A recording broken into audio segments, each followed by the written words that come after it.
Hola, buenos días, alumnos de México del Centro Internacional de Investigaciones de Ciencia Política de Aguascalientes. De nuevo retomamos con el taller que iniciamos en la sesión 1, relacionado con los derechos humanos y las ONGs, una serie de estrategias para la implementación práctica de los derechos humanos en las ONGs. Iniciábamos el otro día, o explicaba el otro día, que el programa básico de este taller va a estar compuesto, como en otras ocasiones con el centro, de 4 sesiones, de una duración aproximada de 1 hora cada sesión. Comenzamos el otro día con la sesión de conceptos básicos y la idea es continuar hoy con una clase un poquito más práctica, en la que tengo la intención de explicar la ingeniería de los derechos humanos, cómo funcionan, dónde se crean y qué procedimientos existen para su defensa a nivel global. En la siguiente clase pasaríamos a explicar, o en el siguiente taller se pasaría a definir el sistema de protección existente a nivel regional, qué mecanismos existen principalmente en la región latinoamericana, que es la de nuestro interés, para poder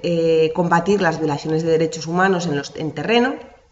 para últimamente, en la última sesión, pasar a explicar cuáles son las dinámicas propias de cada uno de los actores, de las ONGs, pero también de otros actores involucrados en las dinámicas de los derechos humanos, principalmente actores privados como las corporaciones transnacionales, que pueden tener muchísima influencia a la hora de moldear la agenda política en este tema.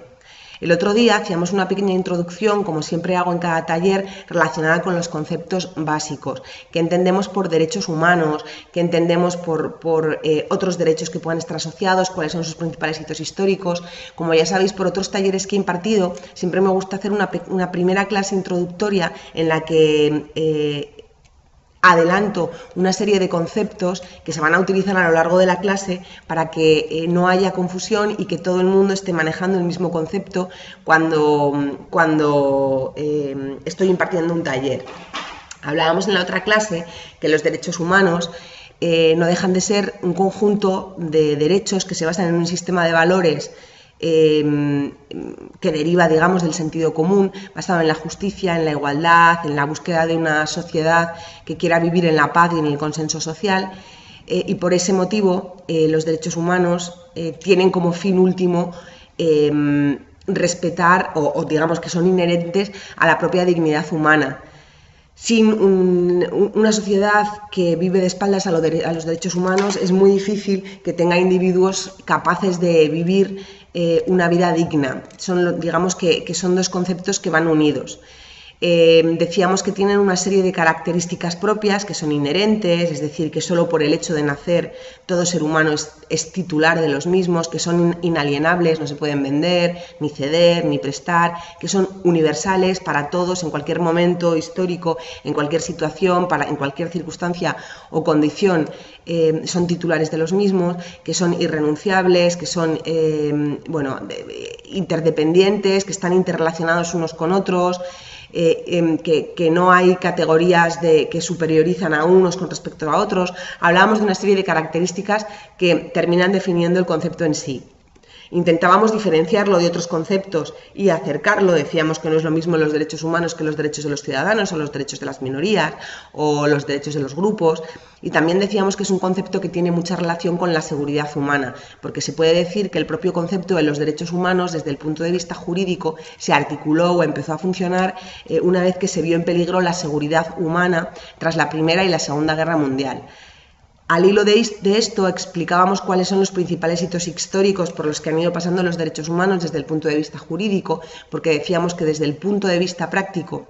los derechos humanos existen desde siempre. Incluso se pueden ver algunas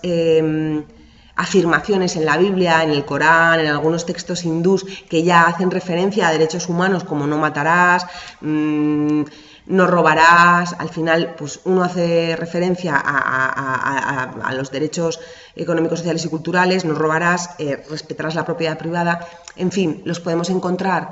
en los anales de la historia, mientras que desde el punto de vista jurídico hacíamos un recorrido que comenzaba desde el 1215 y acababa ahora en el 2015 con la revisión de los Objetivos de Desarrollo del Milenio, o los Objetivos de Desarrollo Sostenibles que se acaban de promulgar. Hablábamos también de los límites naturales de los derechos humanos, aunque de per se los derechos humanos no tienen límites, no deberían tener límites. Los Estados, que son los responsables de vincularse jurídicamente y de obligarse para que los derechos humanos sean respetados, dicho de otra manera, son los que pueden imponer sanciones en caso de que se esté cometiendo violaciones de derechos humanos. Los Estados a veces tienen ciertas prerrogativas que les permiten cautelarmente poner en suspenso algunos derechos humanos en caso de que esté en peligro la supervivencia del propio Estado, es decir, y en este caso también estaría en riesgo la población, pues en esta situación el Estado, cumpliendo una serie de requisitos básicos, es decir, informando a las organizaciones internacionales de por qué, de cuánto tiempo y de qué derecho humano va a quedar suspendido, y también por razones que puedan poner en peligro el orden público, en alguna situación se pueden poner en suspenso, pero no, decíamos que no todos. Hay algunos derechos que son absolutamente inderogables, por ejemplo el derecho a la vida, el derecho a la prohibición de la esclavitud, hay una serie de derechos que son absolutamente irrenunciables en cualquier caso y situación. Decíamos que el sentido común nos hace pensar o nos indica que los límites de los derechos humanos se encuentran en la libertad del otro, o sea, el límite natural de mis derechos humanos está donde comienza el punto en el que yo pueda dañar los derechos humanos de los demás. Es una cuestión de respeto y de sentido común. Hablábamos de cuáles son las fuentes del derecho, de estos derechos humanos. Decíamos que en primer lugar o en el rango superior de la escala están los tratados internacionales a los cuales los estados se obligan. O sea, una vez que un estado firma o ratifica un tratado internacional, de esa firma derivan una serie de obligaciones y hablamos de tratados internacionales a todo nivel, pero cuando se refieren específicamente a derechos humanos, los estados tienen la obligación de transponerlo en su normativa interna. Hablábamos de los usos y las costumbres, es decir, que en el derecho internacional también hay establecidos una serie de usos y costumbres, por ejemplo, la Declaración Universal de Derechos Humanos, que son de obligado cumplimiento porque la comunidad internacional así los ha pactado tácitamente, o sea, son costumbres o usos que extienden o facilitan un mejor consenso social, una mejor convivencia.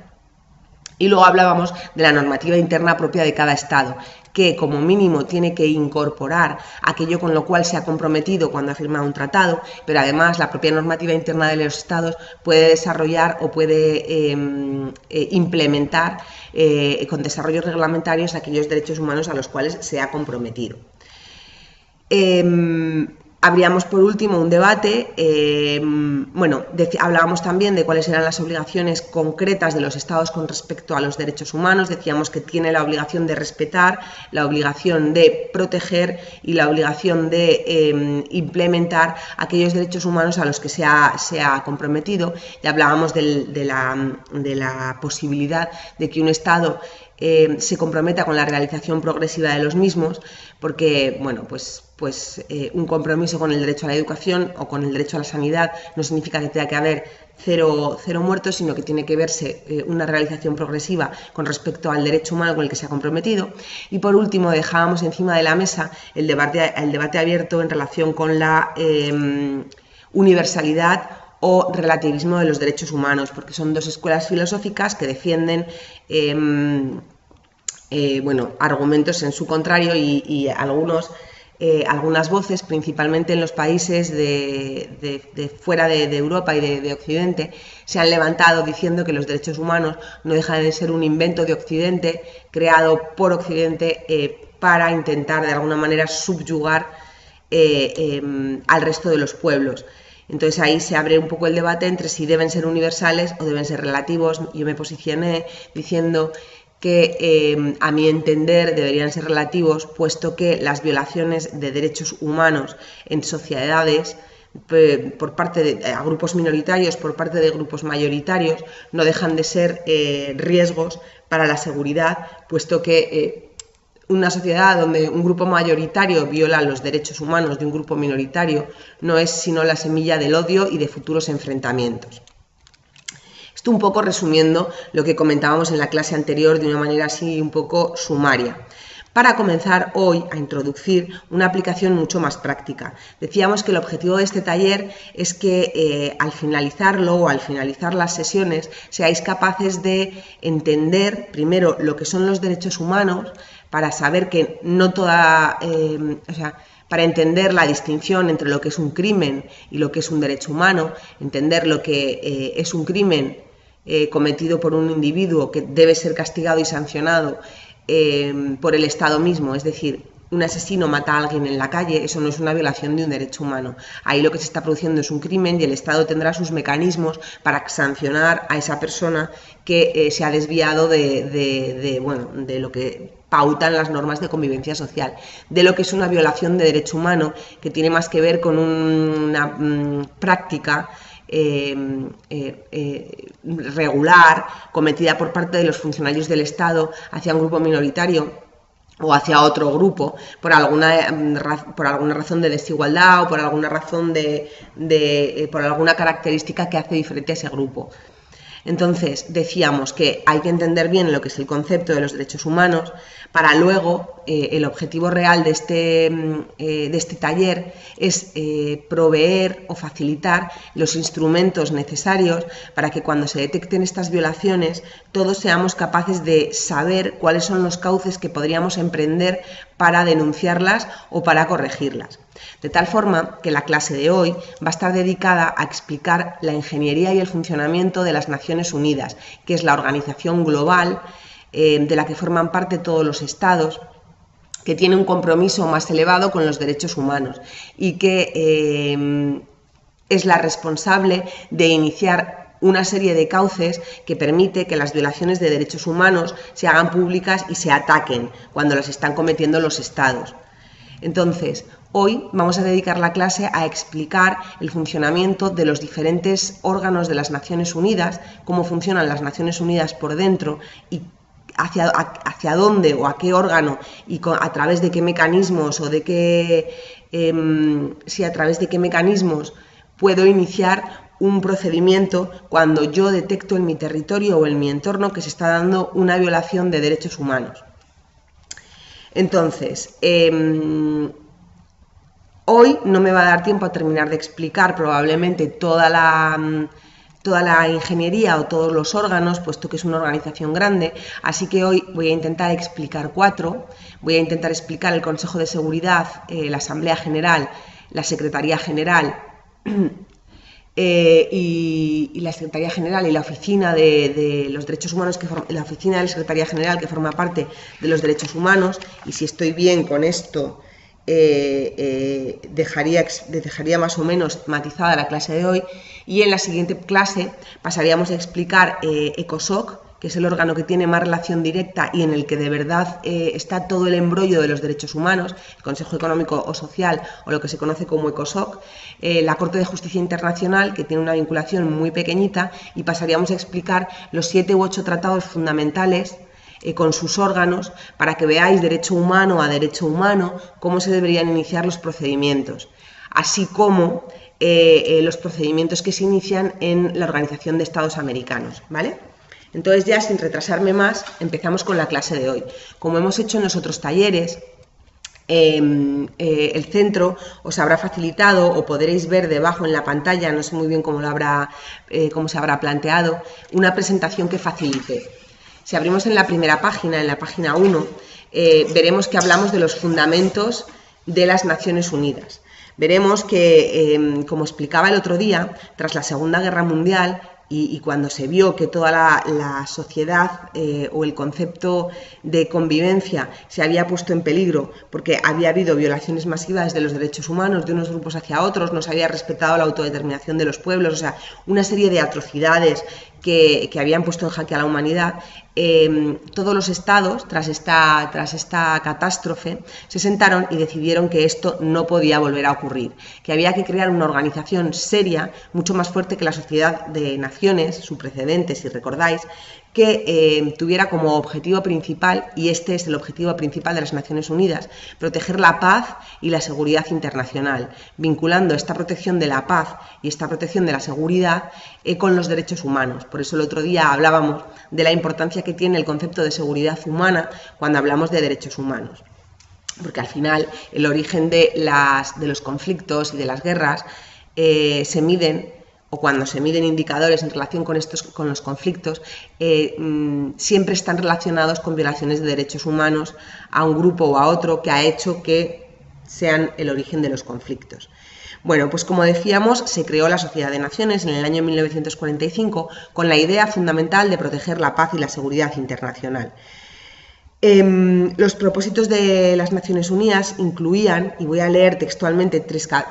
artículos que definen muy bien cuáles son los objetivos y propósitos de la misma organización. Decíamos, en el artículo 1.3 de la Carta de San Francisco, se decía que los propósitos de las Naciones Unidas incluyen la promoción y el empoderamiento de los derechos humanos y de las libertades fundamentales. De los derechos humanos y de las libertades fundamentales. La protección, o sea, uno de los principios básicos o uno de los propósitos básicos de las Naciones Unidas era hacer que los estados que formaran parte de la organización, hasta ahora todos los del mundo, todos los que se reconocen como estados, activaran un compromiso con la promoción y la protección de los derechos humanos y las libertades fundamentales. Otros dos artículos que hacen referencia a la importancia que se le asigna, que la comunidad internacional asigna a los derechos humanos y a las libertades fundamentales son el artículo 55 y el artículo 56 de la institución. Los Estados miembros se obligan a sí mismos a juntar a acciones, se obligan a sí mismos a emprender acciones de forma separada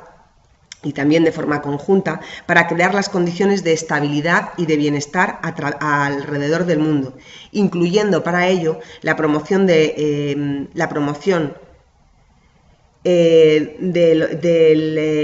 respeto universal y la observancia de los derechos humanos y las libertades fundamentales sin hacer ninguna distinción con motivo de raza, sexo, lenguaje, religión u otras que pudieran surgir.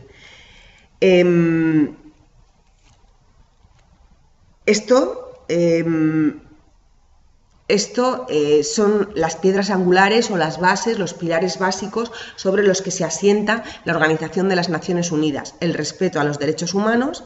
y el compromiso de los estados que pasan a formar parte de la organización de promover, proteger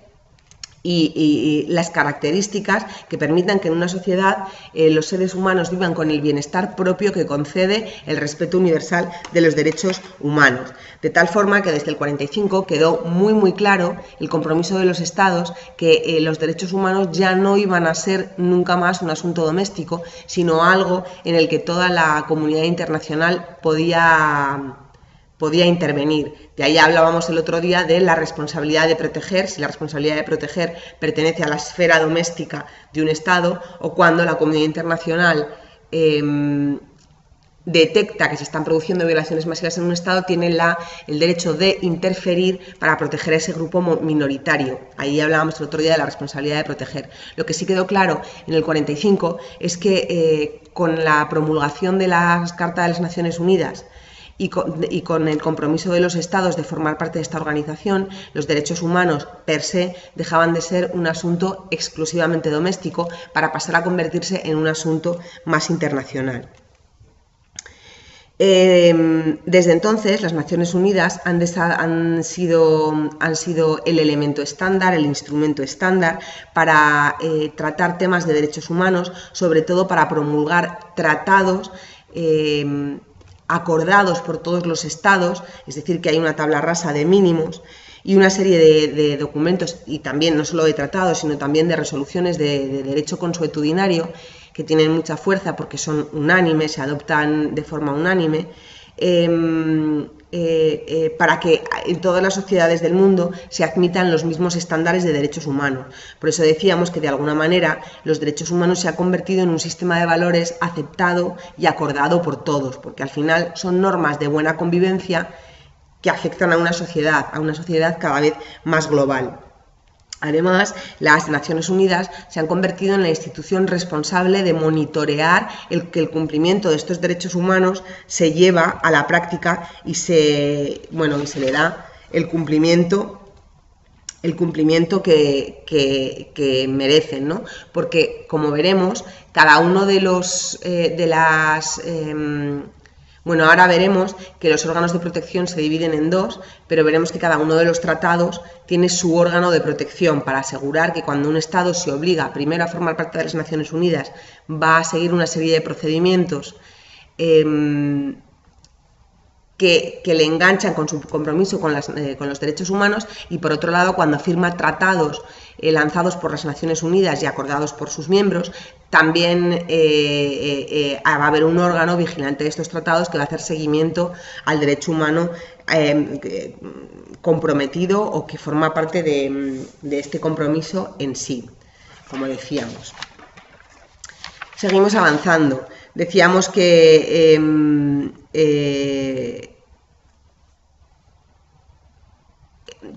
entonces los Estados siguen siendo actores soberanos, pero desde el punto en el que han comenzado a obligarse con una sociedad global o una sociedad internacional más amplia que se llama las Naciones Unidas, han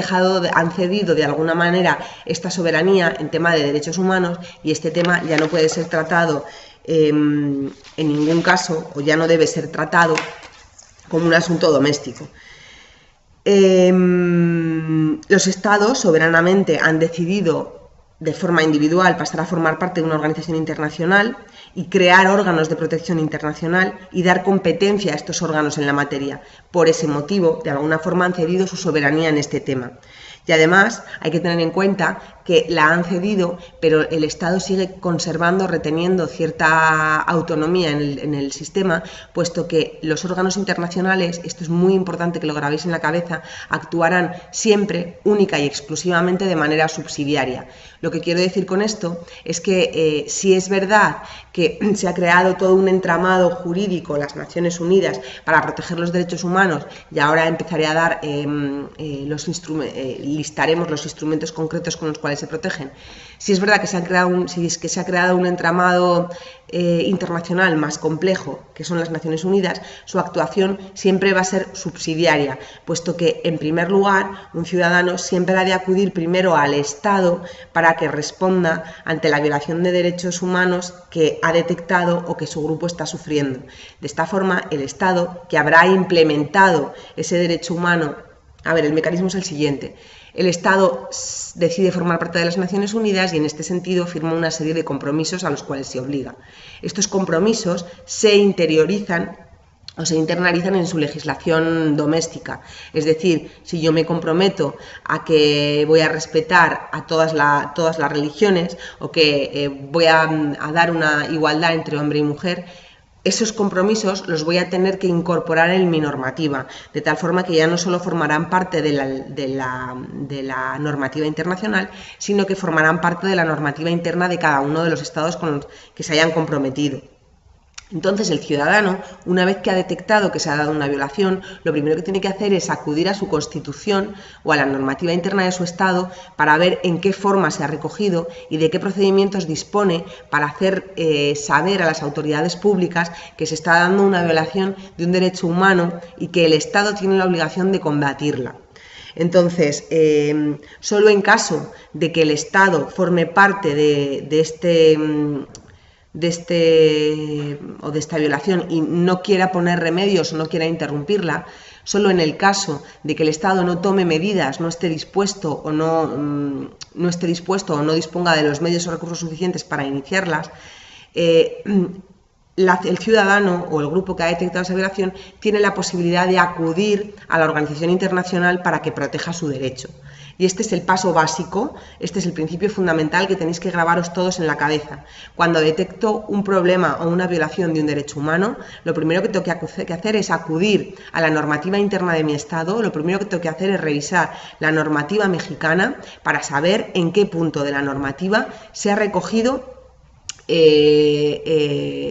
que lo que yo he detectado como violación primero es una violación y qué mecanismos nacionales tengo para iniciar una queja, para iniciar un procedimiento judicial.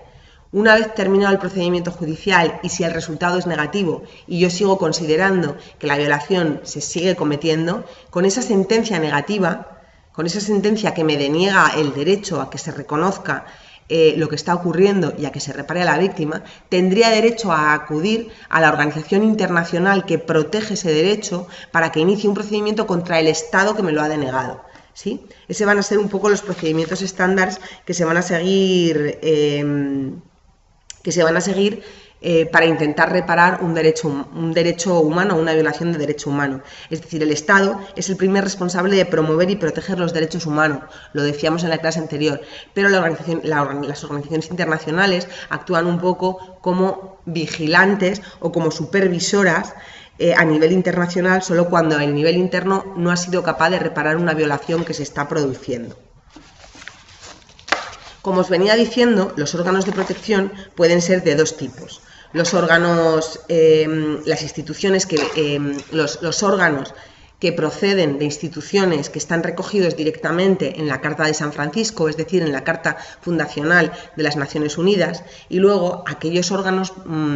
que son los órganos más políticos, y luego los órganos de los tratados, que son órganos de protección que se han creado en cada uno de los tratados, es decir, en la Convención del Niño, en la Convención contra cualquier forma de discriminación contra la mujer, en la Convención contra cualquier forma de discriminación racial. Todos estos tratados, todos estos órganos, todos estos tratados que, como veréis, hay 1, 2, 3, 4, 5, 6, hay 8 o 9 tratados básicos que forman todo el compendio de normas de los derechos humanos de las Naciones Unidas, han creado órganos internos que vigilan el derecho humano que se está poniendo en vigilancia. Por ejemplo, el Comité para la Eliminación de la Discriminación contra la Mujer tiene un órgano que vigila el tratado, la CEDAW, tiene un órgano que vigila precisamente que no se que se elimine cualquier discriminación contra la mujer. Y en caso de que se estén dando violaciones concretas que afectan a los derechos humanos de las mujeres, se puede acudir a este órgano si el Estado no actúa. O en la Convención del Niño, pues tiene un comité de lo que protege los derechos del niño, y lo mismo, que se activará en caso de que se estén dando violaciones masivas en un territorio de los derechos de los niños y el Estado no haya decidido no actuar. De tal forma que, como veis en la diapositiva 2, los órganos de protección se dividen en dos: los órganos que proceden de las instituciones de la Carta u órganos políticos, y se llaman órganos políticos porque protegen los derechos humanos en general y inician procedimientos de supervisión a los estados, pero son generales y son muy políticos, por eso se les llama así. Y luego las instituciones de los tratados. Si vamos paso a paso,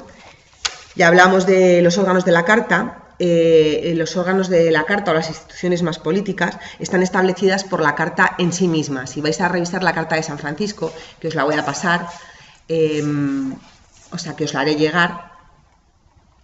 la Carta de San Francisco, que es la Carta Fundacional de las Naciones Unidas, veréis que cada uno de los 6 órganos que forman parte de las Naciones Unidas tienen un componente de vigilancia de los derechos humanos. Entonces, estos órganos, o sea, la Asamblea General, el Consejo de Seguridad de las Naciones Unidas, esos son los órganos más políticos, o las instituciones de la Carta, están incluidas en la Carta en sí misma. Tienen una naturaleza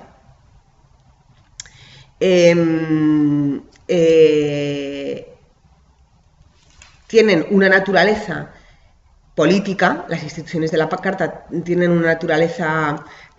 naturaleza política, que vigilan las instituciones de los derechos humanos y están formados normalmente por representantes de los gobiernos. De ahí deriva su naturaleza política, que cuando se votan decisiones, el ambiente que está presente, al estar formado por funcionarios de los estados, es un ambiente mayoritariamente político, mientras que las instituciones de los tratados son casi judiciales, o sea, son órganos que tienen una naturaleza casi judicial, porque tienen, o sea, aunque lo que emiten no son sentencias, sino resoluciones, tienen un componente de obligatoriedad, puesto que el Estado se ha comprometido a asumir cuando ha firmado el tratado, las sanciones que puedan derivar de futuros incumplimientos, entonces tienen una naturaleza cuasi jurídica. Tienen como función supervisar cada uno de los derechos presentes en los tratados a los cuales el Estado se ha comprometido explícitamente, de tal forma que cuando un Estado decide formar parte de la comunidad internacional y de las Naciones Unidas, se obliga a asumir las órdenes de los órganos de las Naciones Unidas, y se obliga porque no tiene otro remedio, pero un Estado decide voluntariamente si quiere firmar un tratado o no, y también decide voluntariamente si quiere firmar todo el tratado o solo firmar partes del tratado, hacerlo con reservas. Por eso los órganos de los tratados tienen una naturaleza cuasi judicial, porque están formados también por expertos de derechos humanos centrados en temas concretos: mujeres, niños, discriminación racial, derecho al agua, derecho de las personas con discapacidad, de tal forma que la vigilancia se hace de una manera mucho más exhaustiva al ser mucho más temática.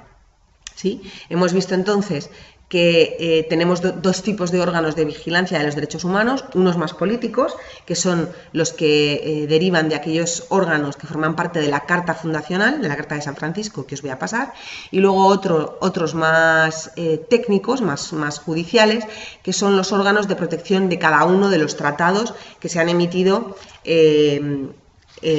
han emitido las Naciones Unidas. Vale, seguimos avanzando. Como decíamos, vamos a pasar a explicar hoy algunos de los órganos procedentes de la Carta, del sistema de las Naciones Unidas per se, y en la siguiente sesión explicaremos el órgano que nos falta, el Consejo Económico y Social, que es el más complejo y el más vinculado a los derechos humanos, y los órganos de los tratados. O sea que ahora, en la media horita que nos queda, vamos a hacer un pequeño repaso de los órganos principales de las Naciones Unidas y cuál es su vinculación de los derechos humanos, aunque, como digo, tienen una naturaleza bastante política y es difícil incidir o entender a veces por qué toman algunas decisiones y cómo las toman. Y luego en la siguiente clase pasaremos, o en la siguiente sesión, pasaremos a dar un punto de vista mucho más técnico relacionado, pues eso, con la supervisión de derechos humanos concretos, recogidos en tratados concretos y procedimientos concretos con los que cuenta la ciudadanía cuando detecta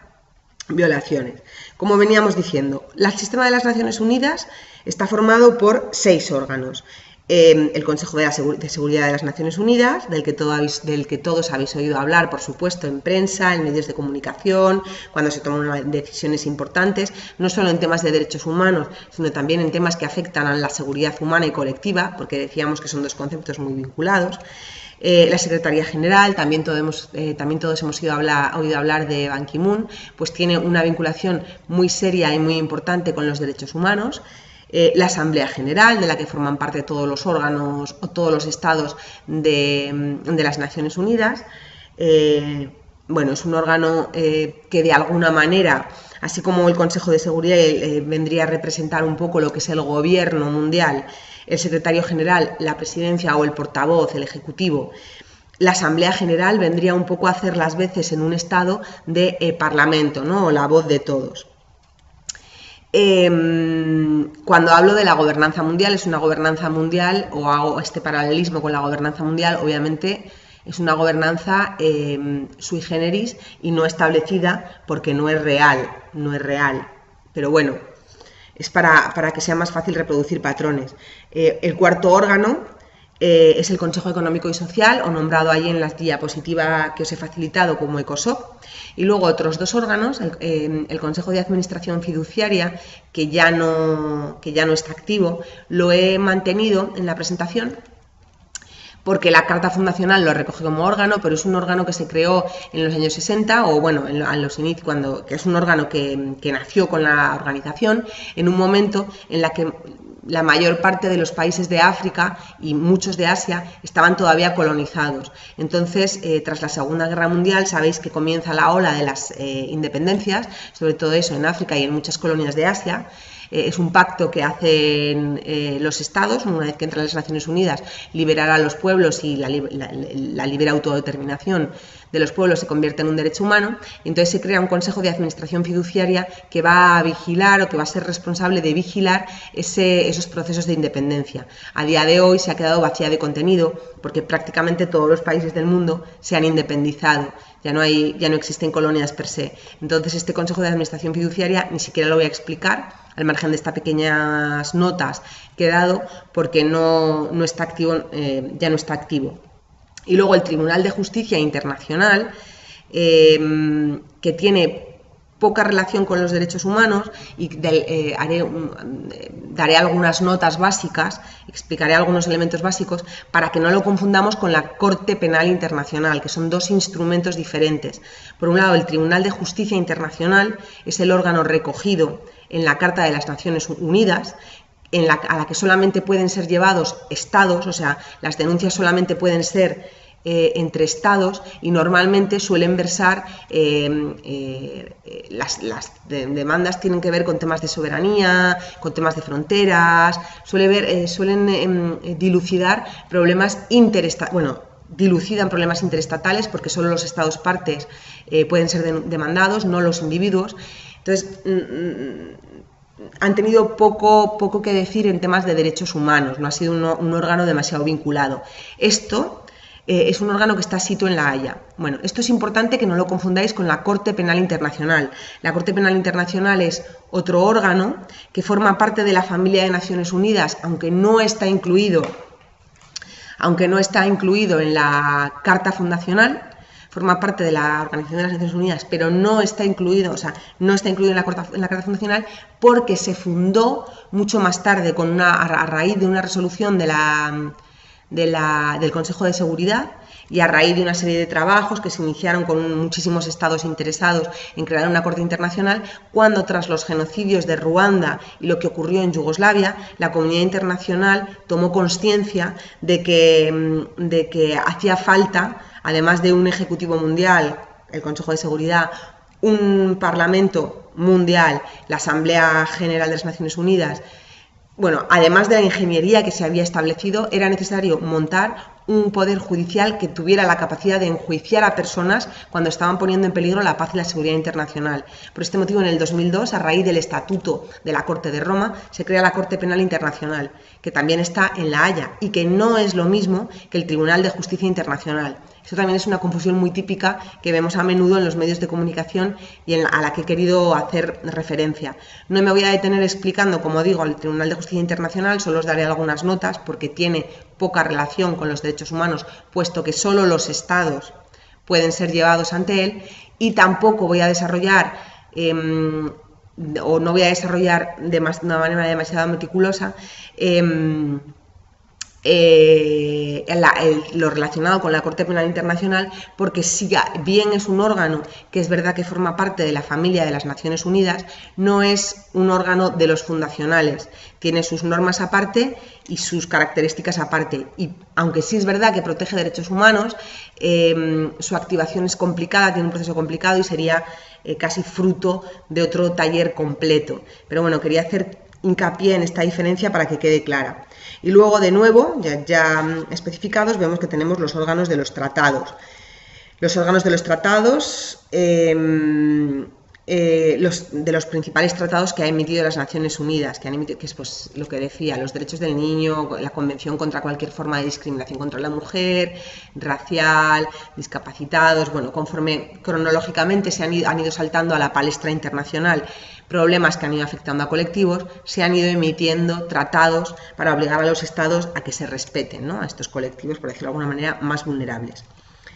Estos tratados claves, además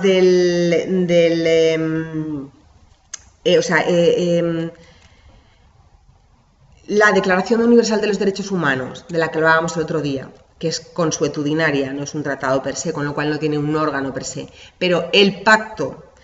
la Declaración Universal de los Derechos Humanos, que es un poco la piedra angular, del que derivan el Pacto Internacional para la Protección de los Derechos Civiles y Políticos, así como el Pacto Internacional para la Protección de los Derechos Económicos, Sociales y Culturales, además de los 7 u 8 tratados que conforman el desarrollo normativo de las Naciones Unidas, son un poco el compendio normativo internacional en el que nos tenemos que basar cuando hablamos de los derechos humanos. Y ese compendio,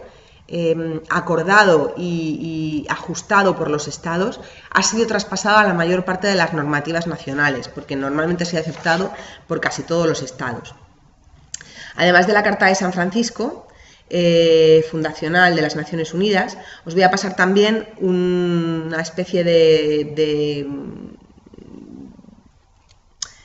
resumen cuadro. Os voy a pasar también una especie de resumen cuadro de cómo está montado el sistema de Naciones Unidas para que lo tengáis más claro y para que sepáis a dónde os tenéis que dirigir, cuáles son los órganos centrales, cuáles son los órganos especializados, dónde podéis encontrar pues, el Programa Nacional de las Naciones Unidas para el Desarrollo, por ejemplo, porque estos que os he hablado, de estos órganos que os he hablado, son los órganos principales, órganos políticos, o sea, la Asamblea General, el Consejo de Seguridad, pero luego además cada uno de los órganos políticos principales tiene una serie de programas u órganos subsidiarios de desarrollo u órganos especializados que son con los que estamos más familiarizados los que trabajamos en temas de desarrollo. Pues eso, como venía diciendo, el Programa Nacional,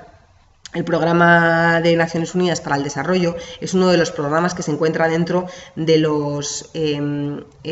auspiciados por la Asamblea General de las Naciones Unidas. Mientras que, por ejemplo, la organización de la FAO, la Organización de las Naciones Unidas para la Alimentación y la Agricultura, cuelga directamente de la Secretaría. Bueno, pues os voy a pasar un cuadro para que seáis capaces de determinar cuáles son vuestros puntos de interés y en qué punto se hallan cada uno de los programas u órganos subsidiarios que os interesan directamente. Esto no los voy a explicar porque hay muchísimos. Entonces me voy a centrar en explicar los fundacionales, los 6 principales, y voy a dejar un poco de lado estos programas de desarrollo o estos programas secundarios o subsidiarios que se han desarrollado o que forman parte de cada uno de los 6 órganos. Seguimos avanzando. Y paso ya, porque nos quedan 20 minutillos, a explicar los 3 órganos fundamentales, el Consejo de Seguridad, o los 3 órganos principales que quería explicar hoy: el Consejo de Seguridad, la Asamblea General y la Secretaría General, y su vinculación directa con los derechos humanos. Como bien decíamos, dentro de los órganos principales de las Naciones Unidas, el Consejo de Seguridad es uno de los más gordos. El Consejo de Seguridad tiene como mandato principal o como responsabilidad principal mantener la paz y la seguridad internacional. Como sabéis, el Consejo de Seguridad no está conformado por todos los órganos del mundo, sino que hay 14 miembros, y estoy bien, de los cuales 5 son permanentes y los otros se van renovando cada cierto tiempo. Por ejemplo, en este momento España forma parte del Consejo de Seguridad de las Naciones Unidas, pero dentro de los puestos renovables. Sabéis que dentro del Consejo de Seguridad de las Naciones Unidas hay 5 países, que son los países responsables de la creación o los que se sentaron en la mesa para negociar la paz mundial tras la Segunda Guerra Mundial, que tienen el derecho, o sea, que tienen el estatus de permanentes, entre ellos, claro, Estados Unidos y la Unión Soviética, también China. Órganos con tanta fuerza, países con tanta fuerza, hace que a veces o le confieren una naturaleza muy política al Consejo de Seguridad, porque, por ejemplo, durante toda la Guerra Fría, como al ser un órgano que tiene una naturaleza tan política, todas las decisiones se toman por consenso, de tal forma que si no hay consenso entre los 5 miembros permanentes, la decisión no puede seguir adelante. Por eso, muchas veces se están cometiendo graves violaciones de derechos humanos y las Naciones Unidas miran hacia otro lado porque no consiguen el consenso entre los 5 miembros permanentes. Los asuntos de seguridad, decimos que su mandato principal y más relacionado con los derechos humanos tiene que ver con el mantenimiento de la paz y la seguridad internacional, y esto se concreta de 2 formas. Por un lado, tienen la obligación de combatir todas las amenazas que vayan surgiendo para la paz, que normalmente derivan de violaciones de derechos humanos, y luego concretamente tienen la obligación de gestionar de dirimir las principales violaciones de derechos humanos que se están produciendo en los diferentes territorios del mundo. El Consejo de Seguridad tiene la capacidad de tomar decisiones vinculantes basadas en el capítulo 7. El capítulo 7 es el que habla de la protección de la seguridad, de la paz y la seguridad internacional, de tal forma de que cuando se consigue el consenso entre todos los miembros de los que hablábamos, y si basa su decisión en que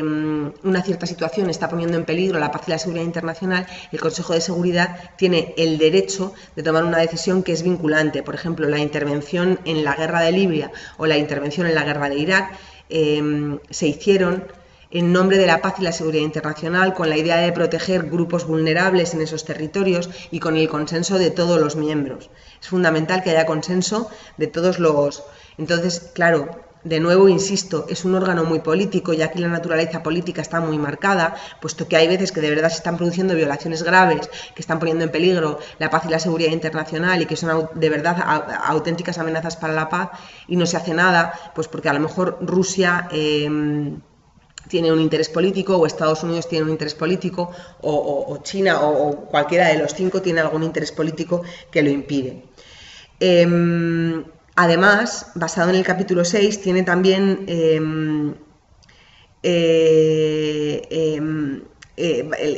decíamos que el capítulo 7 habla de las amenazas contra la seguridad directamente, y luego los temas económicos, sociales, culturales y más humanitarios se recogen en el capítulo 6 de la carta. Os voy a pasar la carta para que podáis consultar. Al respecto de estos asuntos puede hacer recomendaciones. Entonces, pues, me refiero que cuando se detecta que hay una amenaza real, se llega a un consenso entre los Estados miembros del Consejo de Seguridad, porque se acepta como hipótesis que se está produciendo una amenaza para la paz y la seguridad internacional, el Consejo de Seguridad, basada en una resolución del Consejo de Seguridad, la comunidad internacional puede intervenir en el territorio. Mientras que cuando se detectan problemas o asuntos relacionados con temas económicos, sociales, culturales o humanitarios dentro de un país, para respetar el principio de no injerencia, lo que puede hacer el Consejo de Seguridad es emitir recomendaciones concretas para un Estado concreto en un asunto concreto. Entonces, basado en el capítulo 7 puede intervenir y tomar decisiones vinculantes, mientras que basado en el capítulo 6 puede hacer recomendaciones a los Estados que están cometiendo o están generando problemas en alguno de los asuntos que ya he explicado. Luego, por supuesto, las prioridades del Consejo de Seguridad de las Naciones Unidas han ido cambiando conforme hemos ido avanzando históricamente. En los 60 los principales temas que estaban encima de la mesa eran el racismo, los conflictos armados, la intervención armada entre fronteras, la importancia que tenía la supervisión de las elecciones. Después, con la Guerra Fría, lo que se puso... Sobre todo después de la Guerra Fría, lo que se puso encima de la mesa, los temas más importantes, fueron la ampliación de la noción del tema de paz y seguridad internacional, puesto que Rusia dejaba de ser un enemigo y se convertía en un aliado de alguna manera. Y entonces se pasó a debatir durante los años 90 cómo se podía expandir ese concepto de paz y seguridad internacional. También ahora se habla de las nuevas amenazas globales y del nuevo terrorismo, es otro de los temas que está encima de la mesa. Entonces, conforme se va avanzando, los temas que se van priorizando también son distintos.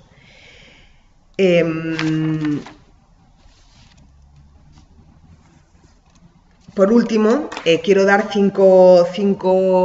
tips relacionados con el Consejo de Seguridad de las Naciones Unidas.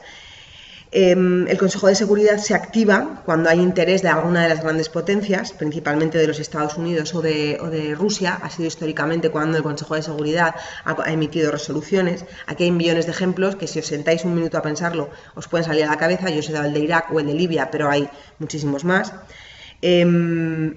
El hecho de que se estén ampliando las amenazas que se están dando en el orden internacional hacen que se permita invocar con mayor asiduidad el capítulo 7 en cuanto a combatir amenazas contra la paz y la seguridad internacional, que decimos es vinculante, y cuando habla de amenazas pues se habla de terrorismo y de amenazas ecológicas, de amenazas económicas, de amenazas sociales. O sea, el hecho de que las amenazas internacionales se hayan ampliado hace que la posibilidad del Consejo de Seguridad de las Naciones Unidas también se haya expandido con respecto a los términos. A pesar de que el Consejo de Seguridad se puede activar en cualquier momento, normalmente se busca el consenso y el consentimiento de las partes, puesto que formamos parte de un concierto mundial en el que el concepto de consenso para conseguir una paz es muy importante. El Consejo de Seguridad de Naciones Unidas frecuentemente ha desplegado operaciones de mantenimiento de la paz que no tienen mandato de utilizar las armas. Esto ha sido muy criticado porque, por ejemplo, en el caso de Ruanda, el hecho de que no tuvieran el mandato específico de utilizar armas fue lo que al final acabó permitiendo o generando todo el genocidio, pero bueno, una de las medidas que se tomaron fue eso, la posibilidad, basada en el capítulo 6, siempre con el consentimiento de las partes, de que las Naciones Unidas puedan desplegar operaciones dedicadas o destinadas al mantenimiento de la paz, sobre todo en situaciones postconflictuales o en escenarios postconflictuales, o sea, después de que ha habido una guerra, un conflicto entre dos partes y se ha adaptado un tratado o pues se pueden enviar operaciones de mantenimiento de la paz para que se respeten, ¿no?, las condiciones que se han pactado. Luego esto es importante, pero que quiero que tengáis en mente que no es lo mismo los derechos humanos que se exigen en tiempos de paz, los derechos humanitarios que se exigen en tiempo de guerra. Entonces, bueno, las operaciones de mantenimiento de la paz lo que buscan es una vigilancia de esos derechos humanos una vez que la sociedad se ha restablecido en la paz, ha dejado atrás el conflicto. Y luego es importante también, que ya lo he adelantado antes, que el Consejo de Seguridad de las Naciones Unidas tiene cierto papel, puesto que tiene la posibilidad de crear tribunales o cortes ad hoc. Además de la autorización que dio para la creación de la Corte, o de la recomendación que hizo para la creación de la Corte Penal Internacional, que es una corte global de la que forman parte de la que son parte muchos de los estados mundiales, precisamente Estados Unidos no lo es, pero la mayor parte de los estados del mundo. Además, el propio Consejo de la Seguridad de las Naciones Unidas ha creado una serie de tribunales para juzgar crímenes específicos en escenarios o conflictos específicos. El más conocido es el de Ruanda o el de Yugoslavia, pero también hay uno que ha creado ad hoc en Sierra Leona, en Camboya, o sea, se han ido creando conforme se han ido generando conflictos, una forma de reparar los derechos de las víctimas y de sacar la verdad y de enjuiciar a los responsables de violaciones masivas. Y yo creo que con esto cerramos el Consejo de Seguridad y pasamos de alguna manera a dar explicación a la Asamblea General. La Asamblea General, como os venía diciendo, actúa o hace las veces de Parlamento Mundial, entonces es un órgano que tiene muchísima importancia también. Todos los Estados miembros de la organización forman parte de la Asamblea General y todos tienen el mismo estatus. Con esto quiero decir que un representante, un voto. Entonces las decisiones se toman normalmente por consenso. No, perdón, por consenso, sino por mayorías. En relación con los derechos humanos, se puede decir que la Asamblea General tiene bastante autoridad. El artículo 13 de la Carta, si vais, veréis que le permite, la Asamblea General tiene el mandato, tiene la posibilidad de iniciar estudios y de iniciar recomendaciones en temas de derechos humanos, y normalmente hace uso de estos. Todos los órganos de derechos humanos, todos los órganos de las Naciones de Derechos Humanos tienen que informar a la Asamblea General de sus logros, de sus resultados, de sus indicadores, a través del informe anual que se presenta a la Asamblea General de las Naciones Unidas. En el mismo, o sea, todos los órganos, y cuando me refiero a todos, también el Consejo de Seguridad de las Naciones Unidas tiene que hacer un reporte en relación con los derechos humanos con los cuales ha trabajado a lo largo del año y que debe incluir en su informe anual que presenta a las Naciones Unidas. Las Naciones Unidas tienen el derecho de hacer recomendaciones, y cuando digo que puede hacer recomendaciones en temas de derechos humanos es que tienen la posibilidad de adoptar decisiones que no son vinculantes. Lo que tienen estas decisiones de la Asamblea General de las Naciones Unidas, a pesar de que no son vinculantes, es que tienen mucha fuerza moral, puesto que cuando un Estado se ha comprometido a adoptar un tratado o un derecho humano o una resolución específica o una norma de derecho consuetudinario, está poniendo su palabra en evidencia con respecto a los otros estados. De ahí deriva su gran fuerza moral. También cuando de los 196 o 192 estados del mundo, 178 han adoptado una resolución, si hay 5 que no los quieren adoptar o no pretenden adoptarlos, pues van a poner en evidencia a esos 5 que han decidido por alguna razón no adoptarlo, de tal forma que estas resoluciones, aunque no son vinculantes de per se, tienen muchísima importancia y muchísima fuerza moral. Y teniendo en cuenta que la Secretaría General, con esto acabaríamos de explicar la Asamblea General, pero teniendo en cuenta que la Secretaría General es un órgano bastante extenso, creo que me voy a parar aquí y en la siguiente sesión explicaré la Secretaría General, el Consejo Económico el ECOSOC, el Consejo Económico y Social, y cómo actúa y su relación con los derechos humanos, así como los órganos de los tratados, para hacer la sesión un poquito más balanceada en tiempo y en temas, ¿sí? También durante la sesión siguiente intentaré iniciar al menos el tema relacionado con el sistema de protección regional.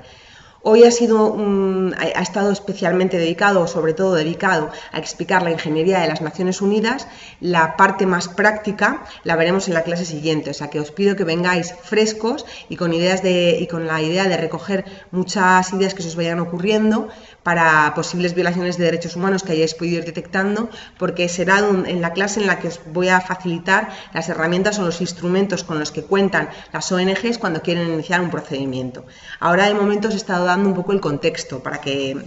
podamos entender. Pues un poco en la línea de lo que os venía diciendo estos días. Muchas gracias por tener interés en la asignatura, por el interés en el tema. Y cualquier duda o cualquier problema que podáis tener, bien sea de tipo teórico relacionado con lo que he explicado hoy o de tipo práctico, que deseéis iniciar algún tipo de procedimiento y no os haya quedado realmente claro cómo hacerlo, a quién dirigirlo o cómo redactar la primera carta o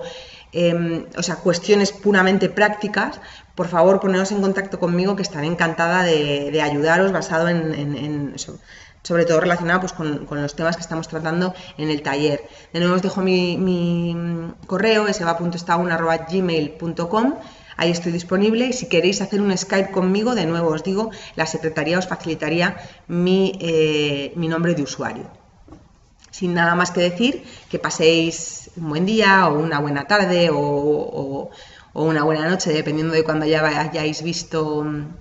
la sesión. Hasta la sesión siguiente. Un abrazo, adiós.